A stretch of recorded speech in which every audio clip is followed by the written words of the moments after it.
Alex Hurst here from the True Faith podcast and YouTube channel. Quick Arsenal post-match reaction. True Faith podcast will be out Tuesday evening, so I thought I'd do this quick reaction video. No surprise that myself and others, well, if not the whole fan base, certainly 90% plus of the fan base think that the manager should be replaced. What you've seen in the past week's been unprofessional from him. I think the language used, the desperation tactics, picking completely new midfields for Premier League games, 8 changes. It tries to put the blame onto the players and to make comments, like the gloves are going to be off. He's going to play his way tonight. Play 4-4-2 tonight, great, fantastic. I think we thought United would won 7 of the last 15 playing 4-4-2 in the Premier League. Great stats, well done, Steve. So why have you persisted with the formation 5 at the back, which I think is two in the last 24 games now we're using that formation? Epic levels of self-harm, and tonight, no plan, no strategy, give Arsenal the ball, no pressing. Arsenal out to continue up the pitch as far as they wanted up until the 18-yard box, that a tackle being put in. Possibly the first time John Joe Shelby and Matty Longstaff have ever started a league game together. I'm not sure on that one, but I certainly can't recall it as a partnership. Joe Linton on the left wing, anonymous. Steve Bruce himself has said Joe Linton isn't a winger. He said he wasn't a striker, then he's not a winger, so he plays him on the wing. Plays Andy Carroll, who doesn't score up front, and then doesn't pick Matt Ritchie, doesn't pick Jacob Murphy to play balls in the box. It's a shambles. Newcastle United is a shambles at the minute. 39 points from the last 38 Premier League games, indicative of a team that's sliding towards relegation. So it's this isn't a short-term reaction. This isn't something that's just happened. What we've seen since Steve Bruce has come in is the complete collapse of the defensive system Rafa Benitez built. And whilst he could accept some sort of regression if there was an aim to actually produce something and go forwards with something and improve attacking play, we've gone backwards in every conceivable step. Those 38 games I'm talking about, when Newcastle have only picked up 39 points, that goes back to Manchester United away on Boxing Day last year.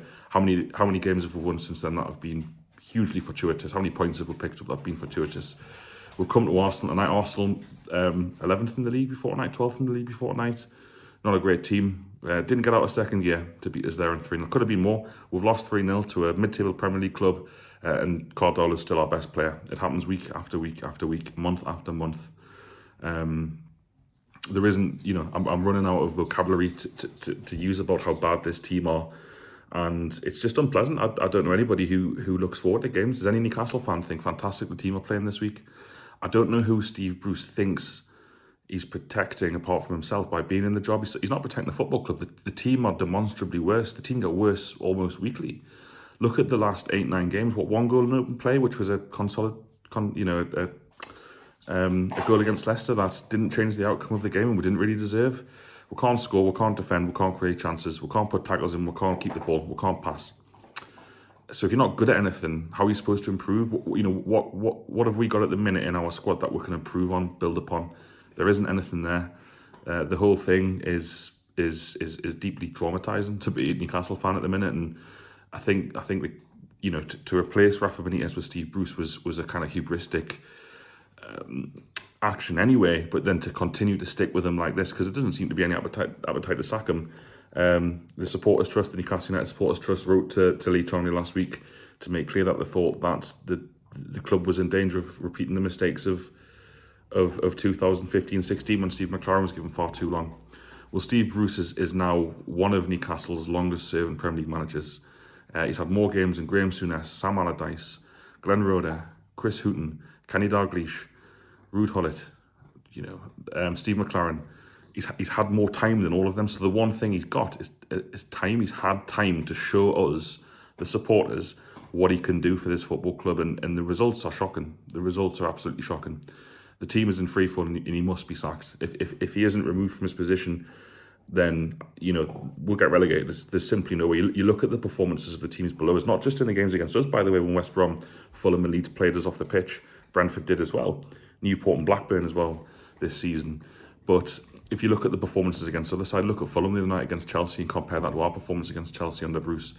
They're football clubs going in different directions, and if it isn't dealt with soon, it could become terminal. And there are a lot of fans who pin their hopes in a takeover.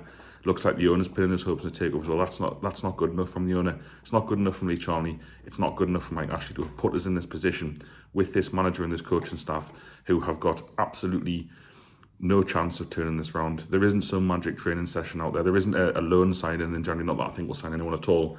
That will improve our lot as a Premier League football club. We have people in charge, and I hold nothing against them personally. They seem like nice blokes.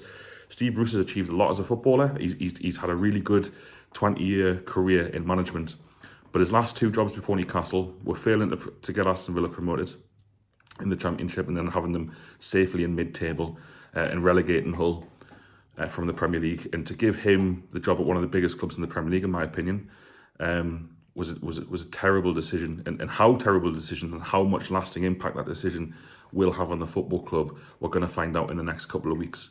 So it's absolutely essential that a better manager is brought in. It's got to the stage where people are saying, "Oh, it'll just be someone like Mark Hughes." Fine. How could it be any worse than it is at the minute if they give Mark Hughes the job at the end of the season? I don't want Mark Hughes to manage Newcastle, but it's so bad at the minute that it's so toxic. The fans don't want him. I don't know. I know a lot of Newcastle fans through running the fanzine and the podcast, through fan endeavours like Gallagher's Flags, the Supporters Trust. Much like you people watching, you'll know loads of Newcastle fans in your private life. I don't know a single Newcastle fan who thinks Steve Bruce is good enough to manage this club anymore, and that's my experience and the experience of people I know across the region, across the world. Newcastle fans do not want Steve Bruce to be here any longer. He has been given a fair crack of this whip. He has been given nearly 60 Premier League games. He's been given nearly over £100 million to spend. And the results and the performances that we've seen, again, it's not just this tricky period. It's not just the past couple of months. It goes right back to last season. And you've got a manager tonight who's made 8 changes for a Premier League game. 8. He's picked a whole new midfield, and then that was the result. That this was his gloves are off. This was the master plan. This was the right. Okay, well, we'll go back to basics. If that's basics, then we'll just shake hands with the rest of the league now and call it off, because we're not a good enough side to win games in the Premier League against anybody without huge slices of luck. It's just not going to happen. So, nothing would placate me more than Steve Bruce turning it round. I think his time at Newcastle, he has turned it round. He did kind of do the shit to bed strategy after we drew with Norwich 0-0 last year, and then got hammered by Arsenal again. And got hammered at Palace 1-0. Should be much more. He went back to 4-4-2 and it worked really well. But what did he do? He went back to 5 at the back. We've won 1 game, I think, since he'd done that. 1 since, what was Man City, July last year in the Premier League. He's not good enough to be a Premier League manager, and he needs to be sacked.